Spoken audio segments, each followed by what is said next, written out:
বিশ্বকাপে যাওয়ার আগে নিজেদের সামর্থ্য পরীক্ষার বড় সুযোগটাও হাতছাড়া করে দিতে চাইছে আর্জেন্টিনা। স্কোয়াড রেডি করেও স্পেনে যেতে অস্বীকৃতি লিওনেল স্কালোনির।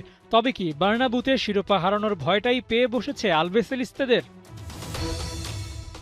ফিনালিসিমায় কোনো দলই অ্যাওয়ে ম্যাচ খেলার স্বাদ নিতে চাইবে না, আর্জেন্টিনাও চাইছে না। তবে পরিস্থিতি দিনকে দিন খারাপই হচ্ছে। মেসিদের ফেডারেশন চাইছে না বার্নাব্যুতে ম্যাচ খেলতে, নিরপেক্ষ ভেন্যুই তারা প্রেফার করছে। কিন্তু স্পেন যদি তা না মানে টুর্নামেন্ট স্থগিত হয়ে যেতে পারে। ভয়ঙ্কর ব্যাপার হচ্ছে খেলা যদি মাঠে না গড়ায় তাহলেও নাকি খুব একটা অসুবিধা নেই এএফ এর। কিন্তু প্রশ্ন হলো, স্পেনে গিয়ে ম্যাচ খেললে যে লস আর্জেন্টিনার হবে তার থেকে কি কম হবে টুর্নামেন্ট স্থগিত হলে?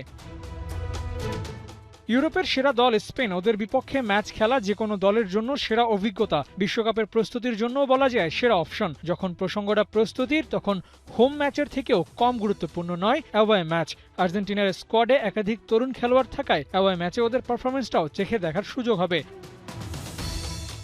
যদিও গুঞ্জন ভাষ্যে দুই লেগে হতে পারে এই ম্যাচ, তাহলে আর্জেন্টিনা আর স্পেন দুই দলই নিজেদের মাঠে খেলার সুবিধাটা পাবে। আর তাতে টুর্নামেন্টে স্থগিত হওয়ার হাত থেকেও রেহাই মিলবে। বিশ্বকাপের আগে ফিনালিসিমায় স্থগিত হওয়াটা দুই দলের জন্য অন্তত ভালো কোনো ফল বয়ে আনবে না।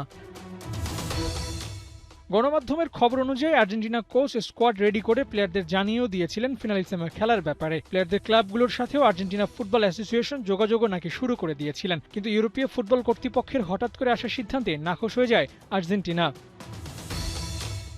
ম্যাচের গুরুত্বের দিক হিসেব করলে শেষ পর্যন্ত ফিনালিসিমা মাঠে গড়ানোর সব বন্দোবস্ত করতে পারে আয়োজকরা। লিওনেল মেসি, লামিন ইয়ামালের মুখোমুখি হওয়াটা শুধু ফুটবলের জন্যই গুরুত্বপূর্ণ তা কিন্তু নয়, ব্যবসা সফল একটা ম্যাচও এটি। তাই আয়োজকরা চেষ্টা করবে যে কোনোভাবেই এই ম্যাচ মাঠে গড়ানোর।